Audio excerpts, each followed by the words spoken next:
আসসালামু আলাইকুম রহমতুল্লাহ। সম্মানিত দর্শক, আশা করছি আপনারা সবাই ভালো আছেন। আমি আলহামদুলিল্লাহ, আল্লাহর শুকরে খুবই ভালো আছি। আজকে আমার আমি যে ভিডিও করতে যাচ্ছি, আমার ভিডিও টপিকস হচ্ছে যারা ডেভেলপার ব্যবসা শুরু করতে চাচ্ছেন অথবা ডেভেলপার ব্যবসা সম্পর্কে যাদের ধারণা একটু কম অথবা আছে ভুলে গেছেন, এরকমদের জন্য আজকের এই ভিডিওটা। কিভাবে একজন জমির মালিকের কাছ থেকে ধাপে ধাপে একটি জমি নিয়ে একটি জমি ডেভেলপ করা হয় সেই সম্পর্কে কথা বলবো। মিডিয়া অথবা জমির মালিকের মাধ্যমে প্রাপ্ত তথ্যের ভিত্তিতে ডেভেলপারের প্রতিনিধি অথবা তার ইঞ্জিনিয়ার অথবা কোনো কর্মকর্তা প্রথমে জমিটি ভিজিট করেন। ল্যান্ড ভিজিট করার পরে উক্ত প্রতিনিধিদ্বয় আশপাশের জমিটি সম্পর্কে তথ্য সংগ্রহ করেন।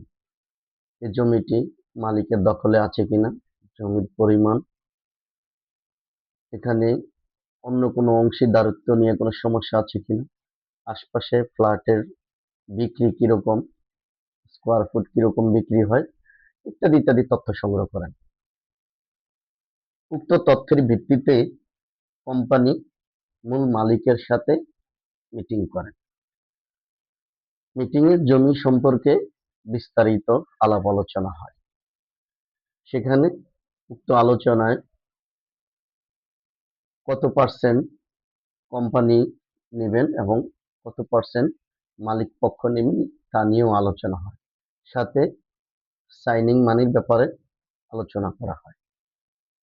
উভয় পক্ষ সম্মত হওয়ার পরে কোম্পানির পক্ষ থেকে জমির মালিককে একটি অফার লেটার প্রদান করা হয়। উক্ত অফার লেটারে কোম্পানির পক্ষ থেকে কত পার্সেন্ট কোম্পানি নেবেন শেয়ার, কত পার্সেন্ট মালিক পক্ষকে দেওয়া হবে এবং সাইনিং মানি কত টাকা হবে, কোন কয় কিস্তিতে উক্ত সাইনিং মানির টাকা পরিশোধ করা হবে এবং কোম্পানির পক্ষ থেকে উক্ত বিল্ডিং নির্মাণে অথবা উক্ত ইমারত নির্মাণে কি কি মালামাল ব্যবহার করবেন এগুলো, এবং সাথে করে কোন কোন ফ্ল্যাট মালিক পক্ষ নেবেন, কোন কোন ফ্ল্যাট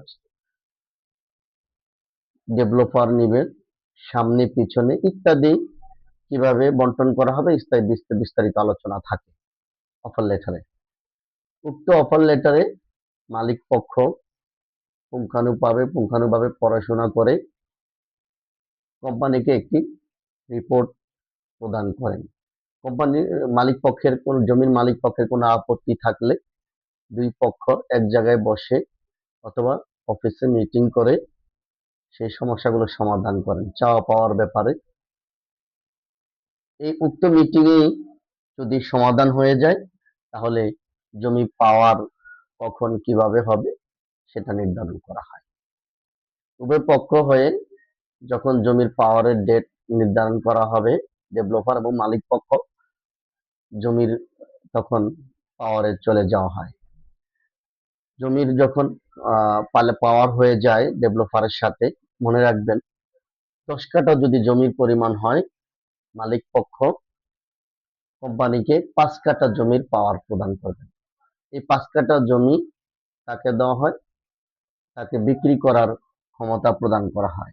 অর্থাৎ 10 কাঠা জমিতে যদি আপনার 36টা ফ্ল্যাট হয়, 18টা ফ্ল্যাট কোম্পানি বিক্রি করতে পারবেন যদি 50-50 হয়ে থাকে। যদি পার্সেন্টেজ কম বেশি হয়ে থাকে আমি সেটা বলছি না, যদি 50-50 হয়ে থাকে সেটা যেরকম হবে পার্সেন্টেজ পরে কথা হবে। এর জন্য তাকে 50% জমি পাওয়ার দিয়ে দেওয়া হয় কোম্পানিকে নির্মাণ কাজ করার জন্য। সেখানে অবশ্য ওই পাওয়ারে উল্লেখ করা থাকে মোট জমি কতটুকু, এই বিল্ডিং এ একটি বিল্ডিং ভবন নির্মাণ করা হবে, মালিক পক্ষ ইত্যাদি উল্লেখ করা থাকে। তবে আগে সাইনিং মানি পরিমাণ উল্লেখ করা থাকতো, এখন আর সাইনিং মানিটা পাওয়ারে উল্লেখ করা থাকে না। পাওয়ার হয়ে যাওয়ার পরে মালিক পক্ষ উক্ত প্লটে বিলবোর্ড টানাতে পারেন। জমির যে কয় পাশে রাস্তা থাকে শীট বা স্টিল ব্যবহার করে তিনি তার অ্যাড দিতে পারেন, অথবা সাইনবোর্ড টানিয়ে তিনি তার কোম্পানির নামে ফ্ল্যাট বিক্রি করার ইত্যাদির ব্যাপারে অ্যাড প্রদান করতে পারেন, বিজ্ঞপ্তি দিতে পারেন। এরপরে এই ফাঁকে সুযোগে তিনি যদি প্লটের ভিতরে কোনো ইমারত পূর্বের থেকে থাকে বা একতলা দুতলা বিল্ডিং থেকে থাকে অথবা টিন শেড থেকে থাকে, তাহলে স্থাপনা থাকলে সিটি কর্পোরেশনের আন্ডারে জমি হলে সিটি কর্পোরেশনে আবেদন করতে হবে উক্ত স্থাপনা ভেঙে ফেলার জন্য। এতে ডেভেলপারের জন্য একটি লাভ হবে এরকম, পূর্বের স্থাপনায় যদি 1 লক্ষ টাকা ভাড়া পেতেন ল্যান্ড মালিক, সেক্ষেত্রে তিনি বড় অঙ্কের একটা টাকা সরকারকে ট্যাক্স দিতে হতো। যখন ডেভেলপারের পক্ষ থেকে আবেদন করা হবে ওই পাওয়ারের বলে যেখানে ভবন নির্মাণ করা হবে, আমরা এই স্থাপনা ভাঙতে চাই, সেক্ষেত্রে আপনার ট্যাক্স 500-600 টাকায় চলে আসবে। এটা তারা আপনাকে পারমিশন দিয়ে দিবে। এরপরে হয়ে যাওয়ার পরে এটা একটা সাইট মোবিলাইজেশনের ভিতরে পড়ে।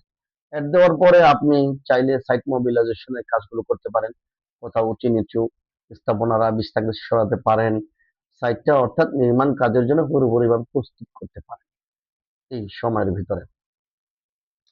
এরপরে সাইট মোবিলাইজেশনের কাজ হয়ে যাওয়ার পরে সাইট মোবিলাইজেশনের ভিতরে কি কাজ একটু বলে দিই প্লিজ। এখানে লেবার শেড থাকবে, লেবার শেডের পাশাপাশি শ্রমিকদের থাকার জন্য স্যানিটারি এবং পানি বিদ্যুতের ব্যবস্থা করতে হবে। এরপরে অর্থাৎ শ্রমিক থাকার জন্য যা যা প্রয়োজন সে সকল ব্যবস্থা করতে হবে। কোথাও কোনো ছোটখাটো সমস্যা থাকলে এগুলো আগে নির্মাণ কাজের আগেই সমাধান করে ফেলতে হবে, অর্থাৎ এগুলো সাইট মোবিলাইজেশনের আওতাভুক্ত। এরপরে আপনি পাওয়ারের বলে, আমি মালিকানা জমির ক্ষেত্রে বলছি, হাউজিং এর না, হাউজিং এর আমি পরে বলবো। মালিক আপনি পাওয়ার হয়ে যাওয়ার পরে আপনি ছাড়পত্রের জন্য আবেদন করতে পারেন। ছাড়পত্র হয়ে গেলে আপনি রাজুকে আপনার প্রয়োজনীয় ফাইল প্রদান করে প্ল্যানের জন্য আবেদন করতে পারেন। প্ল্যান কমপ্লিট হয়ে আসতে পারে 3-4 মাস সময় লাগতে পারে। সেক্ষেত্রে এর ফাঁকে আপনি ওয়ার্কিং ডিজাইন থেকে শুরু করে জমিটা একটা ডিজিটাল প্রথমেই বিলবোর্ড হয়ে করার পর সাথে সাথে স্থাপনা ভেঙে ফেলার পরপরই আপনি একটা ডিজিটাল সার্ভে করে নেবেন। ডিজিটাল সার্ভে করে এরপরে আপনার যে কনসালটেন্ট নিয়োগ দিবেন ড্রয়িং ডিজাইন করার জন্য, এরপরে আপনি সেখানে সয়েল টেস্ট করতে হবে, সার্ভে, সয়েল টেস্ট, এই কাজগুলো আপনি আগায় নিতে পারেন, অর্থাৎ ওয়ার্কিং ডিজাইন গুলো কমপ্লিট করে ফেলতে পারেন। এরপরে যখন রাজুকের প্ল্যান যখন হয়ে যাবে, আপনি সেখানে আগের যেহেতু সাইট মোবিলাইজেশন করা আছে সাথে সাথে করে আপনি এখানে সাইট ইঞ্জিনিয়ার নিয়োগ দিয়ে, সিকিউরিটি নিয়োগ দিয়ে, অর্থাৎ এখানে যে সকল জনবল প্রয়োজন এগুলো ঠিকাদার নিয়োগ দিয়ে আপনি সাইটে লেআউট প্রদান করে আপনি পাইলিং বা যে ধরনের ফাউন্ডেশন থাকে আপনি কাজ শুরু করতে পারেন। একটি কথা মনে রাখতে হবে, আপনার যখন রাজুকের কাগজপাতি যখন হয়ে যাবে, আপনাকে ইলেকট্রিক এবং ওয়াসা এবং ডেস্কো থেকে আপনার ডোমেস্টিক লাইনটাকে কনস্ট্রাকশন করে নিতে হবে, কমার্শিয়ালে নিয়ে যেতে হবে। এটা আবার যখন বিল্ডিং শেষ হয়ে যাবে আবার আপনি ডোমেস্টিকে নিয়ে আসবেন আবেদন করে ডিমান্ড নোটের মাধ্যমে। সো আপনি চাইলে এখন এই প্রসেসগুলো মেনে ডেভেলপারের শুরু থেকে কাজ শুরু করা পর্যন্ত আপনি এই কাজগুলো করতে পারেন, অর্থাৎ আমরা নির্মাণ কাজে চলে গেলেন। এরপরে নির্মাণ কাজ কি কি ধাপে ধাপে হবে এই ব্যাপারে আমি আরেকটা পার্টে কথা বলবো, আরেকটা ভিডিওতে কথা বলবো। এই যে লেআউট থেকে শুরু করে আপনার বিল্ডিং হ্যান্ডওভার পর্যন্ত কি কি আইটেম কি কি ধাপে কাজ করা হবে সেই ব্যাপারে আমি আরেকটা ভিডিওতে বলবো। সম্মানিত দর্শক, আসসালামু আলাইকুম। আশা করছি আমার ভিডিওটা আপনাদের কাছে যদি ভালো লেগে থাকে অবশ্যই শেয়ার করবেন, কমেন্টস করবেন, অন্যকে দেখার সুযোগ করে দিবেন। আসসালামু আলাইকুম।